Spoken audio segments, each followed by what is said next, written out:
मी दरसवाडी जे धरण आहे त्या धरणाच्या ठिकाणी आहे व आपण बघू शकतो येवल्यामध्ये पाणी आणणं ही काय सोपी गोष्ट नाही आहे, परंतु भुजबळ साहेबांच्या प्रयत्नामधून ती अवघड गोष्टसुद्धा भुजबळ साहेबांनी करून दाखवली। त्याबद्दल मी भुजबळ साहेबांच्या आपल्या चॅनलच्या वतीने व येवला लासलगाव मतदारसंघातल्या नागरिकांच्या वतीने खूप खूप भुजबळ साहेबांना धन्यवाद देतो व त्यांचं स्वागत करतो। येवला तालुक्याचा पाण्याचा प्रश्न मिटावा म्हणून नामदार छगनरावजी भुजबळ साहेब यांनी नारपार प्रकल्प केला। आता दरसवाडी जे धरण आहे, दरसवाडी धरणाचं ज्या लगतचं गाव आहे भोयेगावचे ग्रामस्थ आपल्यासोबत आहे व एकंदरीत धरणाची परिस्थिती काय आहे, एकंदरीत त्यांना नेमकी काय माहिती आपण त्यांच्याबरोबर बोलणार आहे। दादा, सर्व ग्रामस्थांचे खूप खूप स्वागत आहे। दादा, एकंदरीत जी पाण्याची परिस्थिती आहे, तुमचं दरवर्षी धरणाची पाण्याची परिस्थिती काय असते व आता एकंदरीत काय परिस्थिती आहे? हे पहिल्या धरणाला पाणीच नव्हतं राहत। जसं पुणेगावचं पाणी आलं तसं कंपल्सरी 2 वर्षापासून धरण भरतं। आता पण भरलेलं आहे, पुढं पण पाणी गेलं डोंगरगाव। तुमची एकंदरीत पाण्याची जी परिस्थिती म्हणजे तुम्हाला उन्हाळ्यामध्ये पाण्याची काय परिस्थिती राहते किंवा मागच्या वर्षी काय परिस्थिती होती? नाही, उन्हाळ्यात नाही राहत पाणी, फेब्रुवारी एंडिंगपर्यंत पाणी असतं, उन्हाळ्यात नसतं पाणी। भुजबळ साहेबांनी येवला तालुक्याच्या दृष्टीने जो मांजरपाडा नारपार प्रकल्प जो केलेला आहे, एकंदरीत आत्ता परिस्थिती जी आहे त्याचा फायदा किती प्रमाणात होतो किंवा मागे कसा व्हायचा किंवा आत्ताची काय परिस्थिती आहे त्याचा काही फायदा तुम्हाला? फायदा होतो ना, उन्हाळ्यात कांदे निघतात, पण अजून त्याचं खोलीकरण केलं पाहिजे धरणाचं आणि पडाव्याची उंची वाढवली तर मग पाणी पडतो, पाणी राहील धरणामध्ये। अच्छा, काय अडचण नाही। अच्छा, आता सध्याच्या स्थितीत उन्हाळ्यामध्ये पाण्याची काय परिस्थिती राहते तुम्हाला तुमच्या धरणामध्ये? उन्हाळ्यात मार्चच्या नंतर नसतं पाणी। अच्छा, धरणात पाणी नसतं, फेब्रुवारीपर्यंत फेब्रुवारी एंडिंगपर्यंत पाणी असतं फक्त। येवला तालुक्याचा जर पाण्याचा प्रश्न जर मिटवायचा जर म्हटलं तर येवला तालुक्याच्या जो नारपार प्रकल्प झाला किंवा मांजरपाड्यातलं पाणी तुमच्याकडे टाकण्यात आलं, आता पुणेगाव दरसवाडी पोच कालवा जो आहे डोंगरगाव, त्याला जे पाणी असतं ते आता सध्या खूप चांगली गोष्ट आहे, आता पाणी चालू आहे। हे पाणी जे चालू आहे एकंदरीत काय परिस्थिती, दरवर्षी परिस्थिती कशी असते? ते पावसाळ्यातच येतं ना पूर पाणी फक्त, अच्छा, नंतर नाही येत। जे नंतर रोटेशन पाहिजे ते नाही ना। दरवर्षी पाहिजे एवढं पाणी नव्हतं पण यंदा बऱ्यापैकी पाणी चालू आहे, काय कारण? पाणी पाऊस भरपूर झाला ना। अच्छा, कोकणात त्या भागात पाणी झाल्यामुळे पाणी आलं ना मग। अच्छा, आमचे दोन्ही धरणं भरले, परसोला आणि भोयेगाव। काय वाटतं प्रॉपर पाण्यासाठी सोल्युशन निघलं पाहिजे जेणेकरून तुमच्या परिसरात पण मुबलक पाणी निर्माण होईल आणि येवला तालुक्याचं सुद्धा? भुजबळ साहेबांनी धरणाची खोली वाढवली पाहिजे, खोली वाढून एकदम महत्त्वाचा मुद्दा आहे। हां, खोली वाढल्याशिवाय पाणी टिकणार नाही। म्हणजे जे फेब्रुवारी एंडिंगपर्यंत पाणी असतं तर ते मेपर्यंत राहील बा, 2 महिने। अच्छा, एवढी खोलीकरण झाल्यानंतर बा असं आपण जर त्या ठिकाणी जर एखादं रोटेशन दिलं पाहिजे बा। अच्छा, रोटेशनसाठी आता उन्हाळ्यामध्ये तुमच्या धरणाच्या पाण्याची परिस्थिती काय राहते आणि रोटेशन तुम्हाला कुठून पाहिजे? पुणेगावरूनच।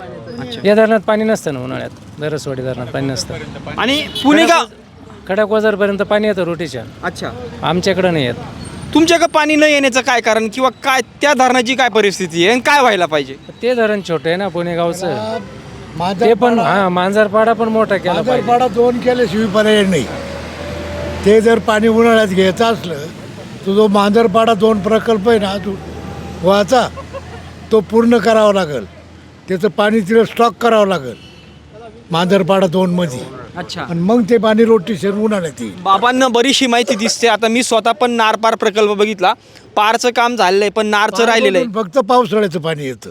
राईट, ज्यावेळेस ते 2 होईल त्यावेळेस तिला स्टॉक होईल, तेव्हा ते उन्हाळ्यात पाणी यावं 2 होईल म्हणजे नेमकं काय? नेमकं मी आता मांजरपाडा 2 त्याच्या बाजूला आहे अजून अच्छा पुढं। आता मी बघा पार प्रकल्पाचं धरण बघितलं, नार प्रकल्प अजून 0 आहे। 2 म्हणजे नेमकं कोणतं म्हणता तुम्ही? मांजरपाडा 2 म्हणते त्याला, म्हणजे त्या बाजूला आहे तो, अच्छा, जो आपण आता धरण आहे ना हां हां, याच्यात त्या अंगून नदी येते, अच्छा, ती पूर्ण करून तिचा स्टॉक तिथे केला पाहिजे। म्हणजे पारच्या ठिकाणी म्हणता का तुम्ही? आणि ती मंजुरी इकडं उन्हाळ्यात रोटेशनला घेतली पाहिजे। आज ते काय होणार, जर ती घेतली ना मग काय करणार ते लोक, ते पाणी आलं की तेच वापरून घेणार नाही। त्याची मंजुरीच इकडे घेतली पाहिजे मंत्रालयातून कागदीपत्री। अच्छा, कशाची मंजुरी घेतली पाहिजे? मांजरपाडा 2चं जे पाणी राहील हां, ते येवला तालुक्यासाठीच राहील अशी मंजुरी तिथे घेतली पाहिजे आधी, अच्छा, तर ते उपयोगाचं आहे।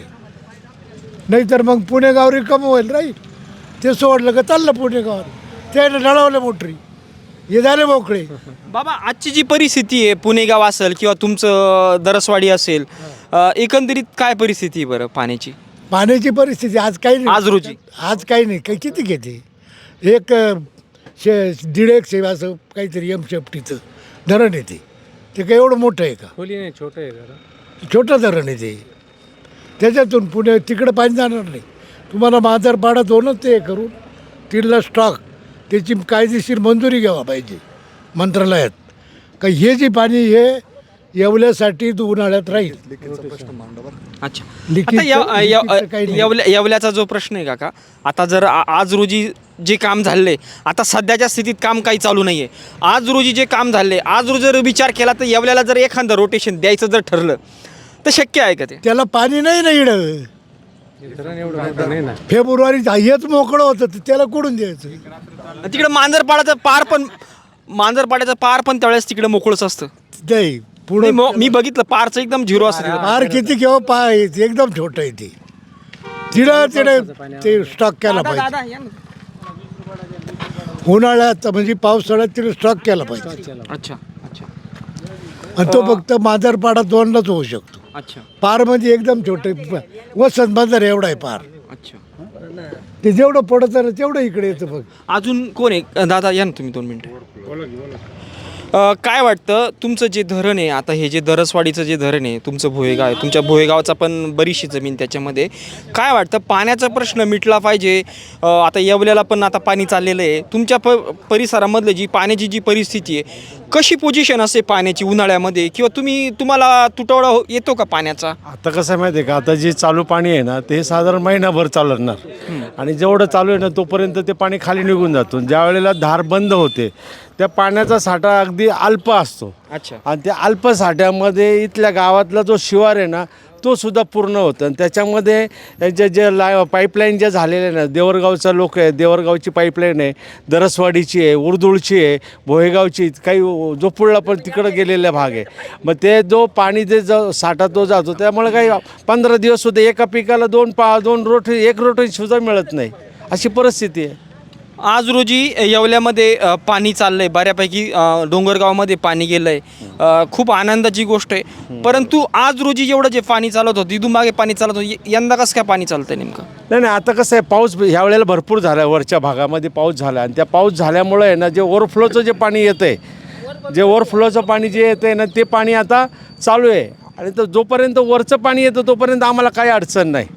कारण आता पाऊस पण आता कमी झालेला आता जवळ 8 दिवस झाले पाऊस नाही आहे आणि पाऊस नसल्या कारणाने पिकं एकदम सुकत चाललेले आहे. जोपर्यंत वरचं पाणी येतं त्यावेळेस तोपर्यंत तुमची अडचण नाही पण ज्या वेळेस वरचं पाणी जातं त्यावेळेस तुम्ही इथून पाणी येवल्याला देऊ शकत नाही देऊ शकत. हे जास्तीत जास्त समय आहे का डिसेंबर जानेवारीमध्ये पाणी संपून जातं आहे. अच्छा. पाणीच राहत नाही शिल्लक डिसेंबरच्या पर्यंत. येवल्याचा प्रश्न सुटण्यासाठी काय होणं गरजेचं वाटतं तुम्हाला? गरजेचं असं आहे की ह्या तलावाची उंची वाढवणं आणि दुसऱ्या तलावाचं जे मांजरपाडा जो आता चेअरमननी जे सांगितलं की नाही त्या धरणाचं पाणी जर इकडे आलं त्याचा साठा वाढला तर तिकडं पुढं पाणी देता येईल. नाही तर इथं पाण्याचा साठाच याच्यात अल्प आहे ना.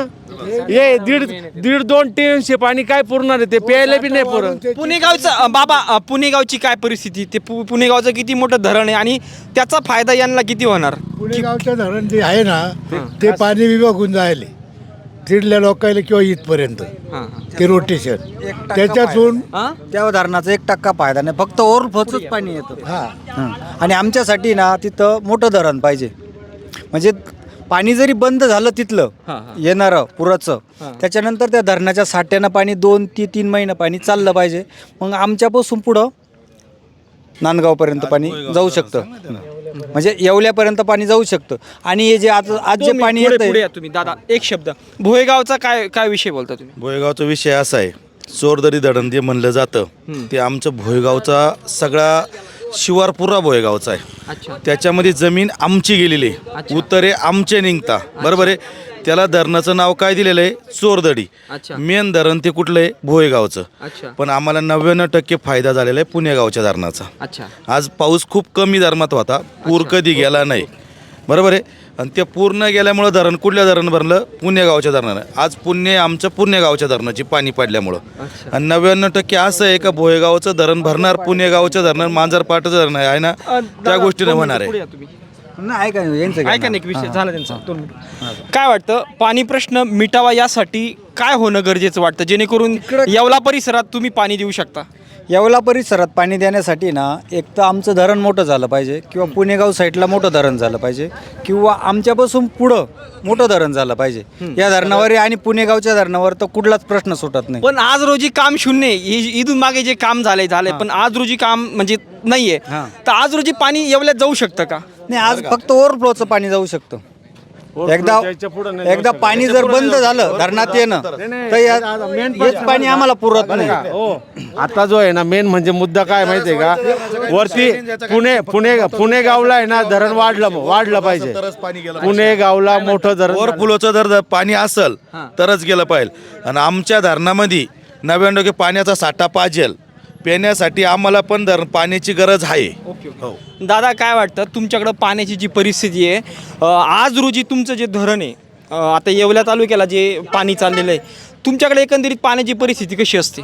काय झालं साहेब, आता जे काँक्रिटीकरणाचं काम चालू होतं आता पाठीमागं वडनेर भाग झाला, पिंपळनेरे ज्या भागात आहे ना त्या भागात अजून बरंचसं काम बाकी आहे ते काँक्रिटीकरणाचं. तिथल्या शेतकऱ्यांचं ते पाणी लिकेज राहिल्यामुळं इथून मागं पाणी लिकेज राहायचं सगळं. मांजरपाड्याचं म्हणता का तुम्ही? हा मांजरपाड्याचं नाही, मांजरपाड्याचं नाही, जे पुणेगावपासून जो एक्सप्रेस कालवा येतोय ना आता जिथं सिमेंट पूर्ण एक्सप्रेस हे होत आहे, तर वडनेर भागात काही पिंपळनेरे भागात तिथं काम बरंचसं बाकी होतं आता. तर आता 70% काम बरंच पूर्ण झालेलं आहे. काही ठिकाणी पुलाचे कामं चालू आहे येते, तर तिथल्या शेतकऱ्यांचा विरोध झाल्यामुळे ना पाणी येत नव्हतं आता इकडं. तर सोडलेलं आहे ते काम आहे ना तो. ते पाणी कुठे येतं? इथे येते का? हा ते दरसवाडी धरणात येत ते पाणी पुणेगाववरून. हा पुणेगाववरून जे आता नवीन पाटाचं काम चालू आहे ना एक्सप्रेस सगळं काँक्रिटीकरण चालू आहे, त्याचं बरंचसं काम बाकी आहे. तर ते काम झाल्यानंतर आहे ना तर जे 48 तास जे भुजबळ साहेबांनी जे आता मांजरपाड्याचं हे दरसवाडी पुणेगावचं केलं तसंच त्यांचं तिकडे पण चाललंय का? नाही आपल्या पुणेगावपासून ते दरसवाडी धरणापर्यंत जो येतोय ना कालवा, तर तो काँक्रिटीकरण चालू आहे. तर काँक्रिटीकरण बरेच मध्ये जे पॅचअप राहिलेले आहे बऱ्याच ठिकाणी काम बाकी आहे. आणि जे पावसाळ्यात पाणी सोडता समजा वडनेर भागात सोडता तिथलं शेतकऱ्यांचा विरोध होतो. काही पूर पाणी जे येतं ना ते बंद करता, म्हणजे जे पूर पाणी जे रेग्युलर चालू राहिलं पाहिजे या धरणातून. धरण भरल्यानंतर जे तिकडलं पूर पाणी थेट या धरणात या धरणात आहे ना पोच झाल्यानंतर तर ते पाणी पुढं डायरेक्ट येवल्या डोंगरगाव पोच कालव्यापर्यंत जाईल. पण त्या पाटाचं काम मेन मुद्दा असा आहे की नाका गायकवाडच्या काळामध्ये ते धरण झालं ह्या विभागासाठी, परंतु जे ओव्हरफ्लोचं जे पाणी आहे तेवढंच फक्त आम्हाला फायदा आहे. तर इतर वेळेला म्हणजे ज्या इथं जरा वेळ धर के रे काय धरायला काय अडचण आणि ज्या वेळेला रोटेशन म्हणजे ओव्हरफ्लो संपून जातो ना, ओव्हरफ्लो संपल्यानंतर आपल्याला पाणी आलं पाहिजे. तर इथं ते पाणी जर आलं आपल्याला म्हणजे मे महिन्यापर्यंत जर पाणी आपल्याकडे इकडं चालू राहिलं मेपर्यंत, तर ते पाणी येवल्याला त्याचा फायदा होईल. नाही तर येवल्याला अजिबात फायदा होणार नाही. आम्हालाही होईल. काय केल्यानंतर ते पाणी मे पर्यंत चालू राहू शकतं? त्याच्यासाठी पुणेगावचा बंधारा मोठा वाढवला पाहिजे. कालवा मांजरगाव पाडा आहे आणि त्याच्या पट्ट्यामध्ये जे आणखी एखादं धरण उभं राहिलं पाहिजे. म्हणजे पुणेगावच्या ज्या पट्ट्यामध्ये आहे ना अजून एखादं मोठं धरण, कारण पावसाचं प्रमाण जास्तीत जास्त त्या डोंगरी भागामध्ये आणि तिथं पाऊस जास्त पडतो आणि ते पाणी वाहून जातं खाली. मग ते पाणी तिथं जर जास्तीत जास्त अडवलं ना तर आपल्याला मेपर्यंत पाणी मिळेल. आणि आपल्याला मेपर्यंत पाणी जर आलं तर पुढे येवल्याला जाईल, नाही तर येवल्याला पाणी जाऊ शकत नाही. म्हणजे आज रोजी पाणी प्रश्न सुटलेला नाही? नाही अजिबात नाही. म्हणजे आता फक्त हा डिसेंबरपर्यंत तुमचा तात्पुरता प्रश्न सुटलेला आहे. आज बोयगावला प्यायला पाणी नाही आहे, हापशावर पाणी प्यावं लागतं आहे. हापशे योजना अजून एकही योजना पूर्ण झालेली नाही आहे, अशी परिस्थिती आहे. आज रोजी तुमच्याकडं म्हणजे उन्हाळ्यामध्ये तर याच्यापेक्षा बिकट परिस्थिती आहे. अहो आता मी सांगतो काय तुम्हाला की जास्तीत जास्त जानेवारी पण नाही डिसेंबरपर्यंत हे पाणी सगळं संपून जातं. आता हे जे 5,000 तलाव छोटे 5,000 तलाव आहे आणि पाणी संपून जातं लगेच डिसेंबरपर्यंत धरण रिकामं होतं. दादा काय वाटतं तुम्हाला पाणी प्रश्न मिटला पाहिजे तुम्हाला किंवा येवल्याला पण पाणी भेटलं पाहिजे, काय झालं पाहिजे? त्याच्यासाठी येवल्याचा पाणी प्रश्न आणि चांदवडचा जर या धरणाचा जर पाणी प्रश्न सोडवायचं म्हटलं तर एक तर तिकडे एखादं मोठं धरण किंवा त्याचाच साठा वाढवला गेला पाहिजे आणि या धरणाचा बी पाणी साठा वाढला पाहिजे.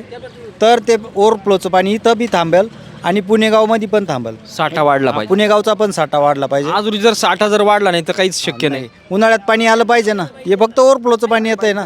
आपल्याला उन्हाळ्यामध्ये पाणी मार्च एंड पर्यंत पाणी आलं पाहिजे, तर त्यावेळेस त्या पाण्याचा फायदा होईल. नाहीतर मग पावसाळ्यात नुसतं पाणी येऊन फक्त आपल्या बरोबर अजून काही शेतकरी. काका 2 मिनिटं घ्या. गाळ काढला पाहिजे. नमस्कार काका, तुम्ही ह्याच गावचे. काय एकंदरीत काय परिस्थिती आहे तुमच्याकडं? जे धरण आहे आता हे जे दरसवाडी धरण, एकंदरीत धरणाची जी परिस्थिती आहे, काय तुम्हाला पाण्याचा प्रश्न एकदम ओके का? काही अडचण येते का? नाही, उन्हाळ्यात नाही पाणी राहत ना आम्हाला. फेब्रुवारीनंतर पाणी नाही राहत, तर त्या धरणाची खोली झाली पाहिजे. अच्छा. आणि उंची आहेच आता, त्याची उंची पहिली आहेच, पण फक्त त्याची खोली झाली पाहिजे. त्याला डबल साठा झाला पाहिजे. आता जो साठा आहे ना तो डबल साठा झाला पाहिजे. विषय असा आहे की येवल्याला जो दरसवाडी डोंगरगाव पोच जो कालवा आहे, पुणेगाव दरसवाडी डोंगरगाव जो पोच कालवा आहे, जे तुमच्या परिसरातूनच हे पाणी जात आहे, तर आता सध्या तिकडं पाणी चाललंय. म्हणजे बऱ्यापैकी ते काम झालं असल्यामुळे ते डोंगरगावला पण पाणी गेलंय, आनंदाची गोष्ट आहे. परंतु काय तुम्हाला काय वाटतं, येवलेकरांना पाणी आज रोजीची परिस्थिती कशी वाटते तुम्हाला? त्यांना आज पाणी गेलं तर चांगलंच आहे. आणि पुढे बी पुणेगावचं जरी तिकडे साठा जर झाला तर पुढे गेलं तर काय अडचण नाही पाण्याची. आज रोजी काय परिस्थिती ते म्हणतो मी. आज आहे ना पाणी. आज पाणी नाही. नाही आता जर हे पाणी जर तिकडे गेलं ना, त्यांनी तिकडे येवल्यामध्ये ना बंधारे वाढवले पाहिजे आणि तिकडे साठा वाढवला पाहिजे. आता जे पाणी वाहून जातं ना, ते पाणी तिकडे साठवून ठेवलं पाहिजे. बंधारे बांधले पाहिजे येवल्या तालुक्यामध्ये. म्हणजे गोई नदी वगैरे ह्या परिसरामध्ये आहे ना, नदी. हां, मोठी नदी आहे. त्या नदीला पाणी सोडलं पाहिजे आणि त्या नदीला पाणी सोडून तिथे बंधारे जर जागोजागी बंधारे बांधले, मोठे तलाव बांधले किंवा धरण बांधलं, तर ते पाणी साठा तिथं होऊ शकतो आणि मग येवल्याचा प्रश्न सुटेल. तोपर्यंत येवल्याचा प्रश्न सुटणार नाही. कारण की धरण जरी बनवणं, पण धरणाला एवढी जागा आज रोजी भेटणं ही पण एवढी सोपी गोष्ट नाही. मान्य आहे ना, भेटणार नाही, पण जगाच्या कल्याणासाठी जर काही गोष्टी होत असेल तर शासनाने त्या शेतकऱ्यांना त्यांचा मोबदला देऊन किंवा हायवे बांधायचा असेल तर बरोबर जमीन भेटते, धरणाला भेटू शकते. नाही तेच की आता शक्तीपीठ बांधण्यासाठी किती जवळजवळ 1 लाख कोटी खर्च करतायत. मग तोच जर त्यांनी समजा या पाण्याच्यासाठी जर यांनी जर हा नियोजन केलं, आज जे काही झालेलं आहे ना, हे पूर्वीच्या काँग्रेसच्या काळामध्ये मोठमोठे धरणं झालेले. आता हे केद्राई धरण आहे, हे 51-52 सालामध्ये झालेलं धरण आहे. हे दरसवाडी धरण आहे. हे दरसवाडी धरणसुद्धा 70-69 पूर्ण झालेलं आहे. म्हणजे आता नवीन जे सरकार आहे यांनी पाण्याच्या बाबतीत कुठलंच नियोजन केलेलं नाही आणि ते करावं. त्यांनी धरणं बांधले पाहिजे, पाणी साठा वाढवला पाहिजे, त्यामुळं सिंचन व्यवस्था वाढेल. आता आज रोजी तुमचं हे धरण असेल किंवा पुणेगाव धरण असेल, एकंदरीत धरणाची परिस्थिती किती, पाण्याची काय परिस्थिती, किंवा कसं आहे माहिती आहे का, आता पुणेगावचं पाणी पाऊस आहे तोपर्यंतच पाणी येतं, नंतर मग ते पाणी बंद होऊन जातं. आता जवळ केद्राई आहे, केद्राईचं पाणी तिथंसुद्धा गाळ साचलेला आहे. तो जर तलाव वाढवला तिथं साठा अजून डबल होऊ शकतो. केद्राईचा साठा डबल होऊ शकतो आणि केद्राईच्या साठ्यामध्ये जर पाणी वाढवलं तर हा जो कॅनलनी पाणी देवरगाव दरसवाडी इकडे पार लासलगावपर्यंत पाणी जाऊ शकतं आणि जातं आहे पाणी. ते आज रोजी जर म्हटलं तर एवढ्या परिसरात जर पाणी प्रश्न सुटवायचा जर असेल तर तुम्ही जे एक मुद्दा उपस्थित केला का जागोजागी बंधारे झाले पाहिजे, पण आज रोजी जर म्हटलं तर इथून पाणी तर ओव्हरफ्लो जाऊ शकतं, त्या व्यतिरिक्त दुसरं पाणी जाऊ शकत नाही का?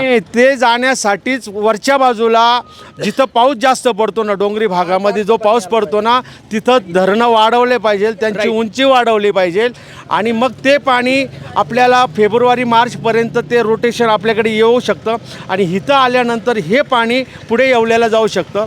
आणि आज समजा तुमचं म्हणणं आहे की नारपारा जो प्रकल्प झाला त्या ठिकाणी साठा झाला पाहिजे. हां, आता त्या ठिकाणी जर विचार केला तर पारचं काम झालंय, नारचं अजून झिरो आहे. पारचं काम झालंय, परंतु काही लोक म्हणतात जी नार आणि पार जी नदी आहे ते पुढं अजून माझगाव जे धरण आहे, म्हणजे तिथं धरण झालं पाहिजे. तिथं 50-60 जर गाव उठवले तर तिथं मोठं धरण होऊ शकतं, मग सगळ्यांचा प्रॉब्लेम सॉल्व्ह होऊ शकतो. ते पण होऊ शकतं, तिकडे बी समजा धरण मोठे होऊ शकतं. पुन्हा चनकापूरचं जे धरण आहे त्याचा जर समजा डोंगरामधून बोगदा जर केला तो बोगदा केला तर तो सरळ चांदवड मार्गे असा बाहेरच्या पट्ट्याने तिकडं मनमाडपर्यंत पाणी जाऊ शकतं.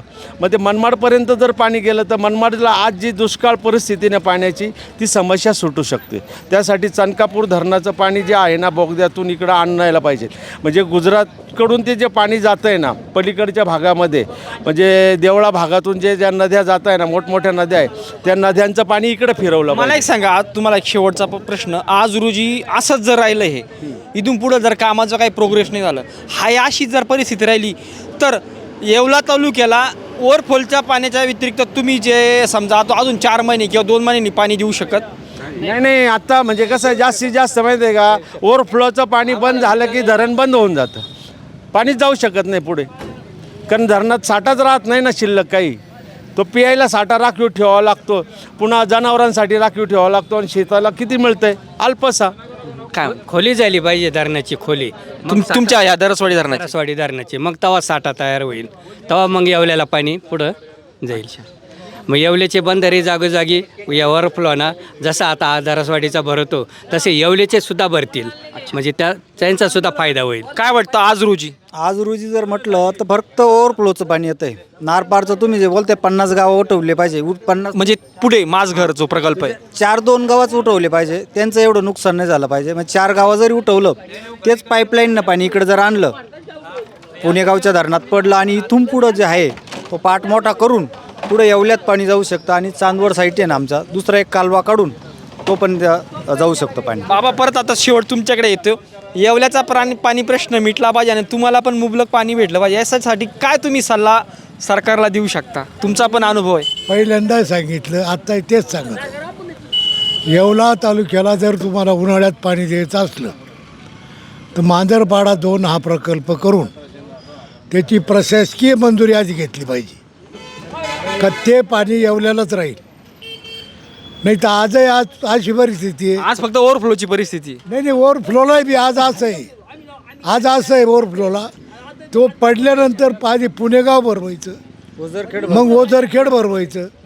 म्हणजे भरल्यानंतर मग जे ह्या साईडचे पुढारी आहे ना गंगा थडीचे ते तुम्हाला आवडती नाही. बरोबर भुजबळला न्यायला बी बरोबर.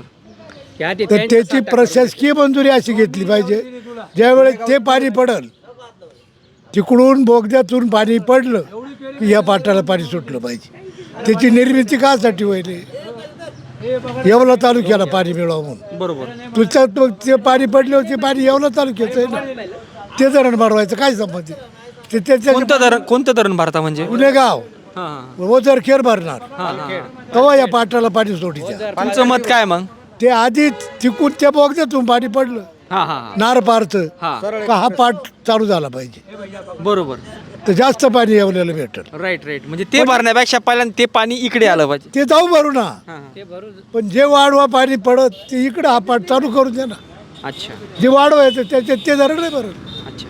ते त्याच्या वाली काय पद्धत आहे आधी ते भरवा. बाबा तुम्हाला अजून एक शेवटचा तुम्हाला आधीच मोकळं सांगतो, आधी ते का भरवा का आधी निफाड तालुका हा त्याच्या खाली आहे, परत तिकडं पार कोपरगावपर्यंत पाणी आहे, वैजापूरपर्यंत.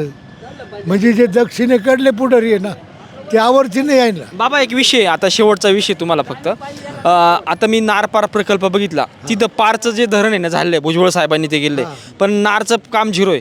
पण आता विषय एक असा आहे का ते पाणी फक्त जे ओव्हरफ्लोचं पाणी जे पावसाचं तेच पाणी इकडे येतं. तर मग त्यांचं काय म्हणणं आहे, नारपार नद्या अजून पुढे जे माझघर जो प्रकल्प आहे तो जर प्रकल्प झाला तर ते इतकं पाणी का आपल्या नाशिक जिल्ह्याचा तर पाण्याचा प्रश्न मिटलच, पण अगदी मराठवाड्यामध्ये सुद्धा पण तो प्रकल्प झाला पाहिजे असं वाटतं तुम्हाला? म्हणजे माझघर प्रकल्प देवसाण्याच्या पुढं तो झाला पाहिजे ना. इकडं आपल्याकडे जास्त पाणी येईल, ते पाणी ना गुजरातला तिकडं वाहून जातं. राईट. समुद्रातला जाऊन पण ते समुद्रातच जातं. त्याचा उपयोग नाही, समुद्रातच जातं ते पाणी. तर त्याच्यासाठी ते बरोबर मोठं धरण तर बांधून ते झालं पाहिजे. आणि त्याचा इकडं समजा ते स्टॉक आहे हा एक होल करून इकडं एकच रोटेशन येवल्याला ठेवायचं. बरोबर. पण याची खोली करायची, याचं पाणी वाढवलं पाहिजे. आज ते किती 1.5 असं काही सेफ्टीचं धरण आहे. ते जर असं इकडं खोल करून 2-4 CM सेफ्टीचं ते एक रोटेशन येवल्याला जाऊ शकतं. ठीक आहे, तुम्ही वेळ दिला त्याच्याबद्दल तुमचा सर्वांचा धन्यवाद. ओके.